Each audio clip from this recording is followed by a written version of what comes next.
bienvenue à toi sur la capsule Tout est accompli. Donc aujourd'hui, j'ai envie de te parler d'une question qui me revient très souvent et qui est très importante en mon sens. Comment poser des limites à ses clients? Alors, la première chose à savoir, c'est qu'avant même le début de la collaboration, il faut normalement, en tant que bon professionnel, en tant que professionnel tout court, faire signer des documents légaux, notamment contrat, entente de confidentialité, selon les secteurs d'activité ou pas. Et donc, dans le e-commerce, c'est un peu différent, puisque c'est plus un achat sur la plateforme, mais dans tous les cas, s'il y a des documents légaux à délivrer, il est important de pouvoir bien ficeler ces documents-là et mettre des clauses particulières pour éviter justement de se retrouver face à des clients très exigeants et qui aiment en plus travailler dans l'urgence. Par exemple, je donne l'exemple de mon secteur d'activité qui est l'assistance virtuelle, la prestation de services en ligne. Les personnes, les clients, parfois, en tout cas ceux qui viennent nous voir, sont déjà surmenés, surchargés et donc ils sont habitués à fonctionner d'une manière précise qui est l'adrénaline dans l'urgence. Et c'est vraiment un moteur pour eux, sauf que c'est vraiment pas le bon moyen de fonctionner, surtout quand on a une équipe, et puis même pour sa santé en soi, c'est pas bon du tout. Du coup, moi, qu'est-ce que j'ai fait? J'ai mis en place deux clauses particulières dans mon contrat. La première clause, ça va être très simplement de prendre en considération toute nouvelle tâche de la mission sous maximum 72 heures, 48 heures à maximum 72 heures.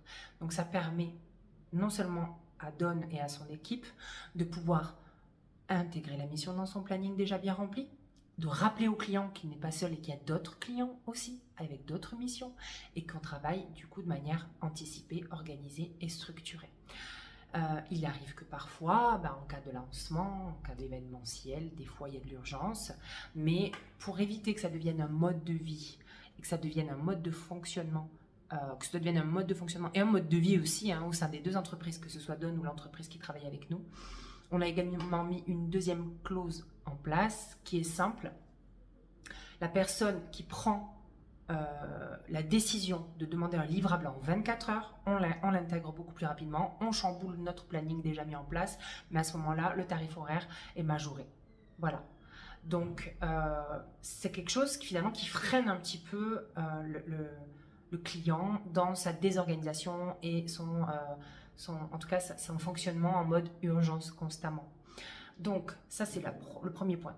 Premier conseil, dans les documents légaux, tu es censé mettre des clauses. Et si c'est le e-commerce, c'est dans les conditions générales de vente, notamment en termes de livraison, tout ça.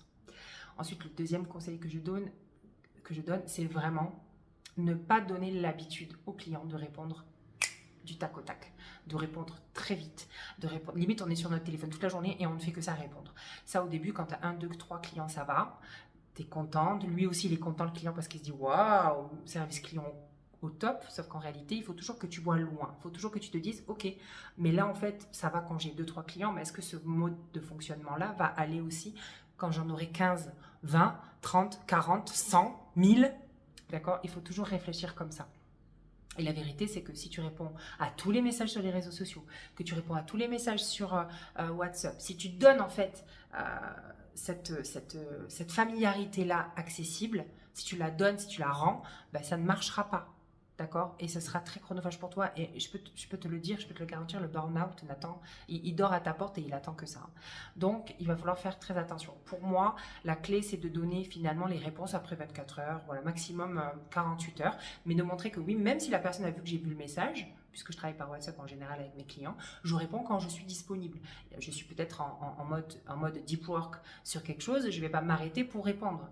Je ne veux pas me mettre à la botte du client, c'est-à-dire que je suis dans le très bon service client, je lui délivre un service, je suis très accessible, je suis très disponible, c'est ce qui fait la force de Don, mais en réalité, je ne vais pas répondre en 2 minutes, d'accord? Et sur les réseaux sociaux, c'est la même chose, tu peux paramétrer des messages automatiques, tu peux faire en sorte finalement de mettre de la distance entre toi et le client, d'accord? Avant de déléguer ça par exemple. Donc c'est très très important de faire ça. La troisième et dernière clé pour mettre des limites à tes clients, c'est de juste pas adapter tes tarifs. Voilà. Et je sais que je parle à beaucoup de personnes parce qu'en réalité, il y aura toujours des personnes qui ont des conditions financières particulières, qui ont des demandes financières particulières. Donc, toi, tu as mis en place un moyen de paiement en 3, 4, 6 fois, voire 10 fois. Mais non, la personne, elle va te demander 11 fois. Ou la personne, elle va te demander de payer quand elle peut. Ou la personne, elle va te demander de payer. Non, mais je veux payer d'abord 30, 40%, puis après. Et en réalité, en soi, c'est pas mauvais de s'adapter au client. Mais c'est juste qu'il faut toujours voir loin quand tu vas continuer à développer, enfin quand tu auras de l'effectif, une masse en tout cas en termes de clientèle, bah, du coup, tu vas pas pouvoir faire du cas par cas. Et je dirais même qu'il faut commencer dès le début, parce que même si tu as 3-4 clients, bah, tu as un mode de paiement, un fonctionnement au niveau des tarifs qui te permet finalement de presque quasi automatiser le process. Mais si tu commences à faire du cas par cas, si tu commences à, par exemple sur Stripe, hein, si tu commences à créer des liens de paiement particuliers pour telle personne, mais tu t'y retrouves pas, parce que la personne, parce qu'en fait après tu vas peut-être déléguer après compta, tu vas devoir mettre des factures dans un dossier ou dans un logiciel de compta pour ton comptable. Et en réalité, ça va te multiplier tes tâches en interne. Donc, si tu délègues ça, bah, tu vas payer plus cher la personne avec qui tu collabores, parce que c'est logique, alors qu'à la base, tu avais un process qui était automatisé, qui était simple, qui était fluide, mais non, tu vas voulu faire du cas par cas. Et ça vient de deux situations. C'est que tu te dis, bah, j'ai envie d'être dans le service avec la personne et j'ai pas du tout envie de l'empêcher d'avoir accès à mes services, donc je m'adapte, ce qui n'est pas mauvais, ou alors carrément bah, j'ai peur de ne pas avoir assez de clients, donc en fait je suis à la botte du client, je suis je, je fais tout ce qu'il faut pour faire signer ce client, et en réalité bah, après c'est toi qui en interne va te retrouver submergé, et c'est pas comme ça en tout cas qu'on visualise la croissance de son entreprise, et encore moins qu'on l'initie, d'accord? Donc ça c'est très important. Donc c'est les 3 conseils. Premier, bah, faire tout ce qu'il faut dans les conditions légaux en amont avant le début de la collaboration pour que les limites soient posées un minimum. Après, on n'est pas censé savoir si la personne elle n'a pas lu, c'est son problème. Mais toi, ça te permet de ressortir les documents légaux signés et donc les clauses particulières signées. D'accord? Et ça, je le fais régulièrement avec mes clients. Et puis le deuxième conseil, bah, c'est de ne pas répondre du tac au tac. Tu mets un peu de temps avant de répondre pour montrer que tu n'es pas dans un contrat d'exclusivité. Et puis la troisième clé, qui sera tout simplement finalement de ne pas faire du cas par cas au niveau des tarifications malheureusement, et puis peut-être juste se dire si la personne elle ne peut pas payer ou elle ne veut pas ou elle veut c'est peut-être pas ta cible tout simplement. Donc j'espère que tous ces conseils là t'auront aidé. N'hésite pas à partager le contenu pour quelqu'un qui en aurait besoin, et puis abonne-toi également pour avoir du contenu de ce style là, des conseils business, des tutos, des partages et des exhortations bibliques, mais surtout aussi des encouragements pour le statut particulier des mompreneurs.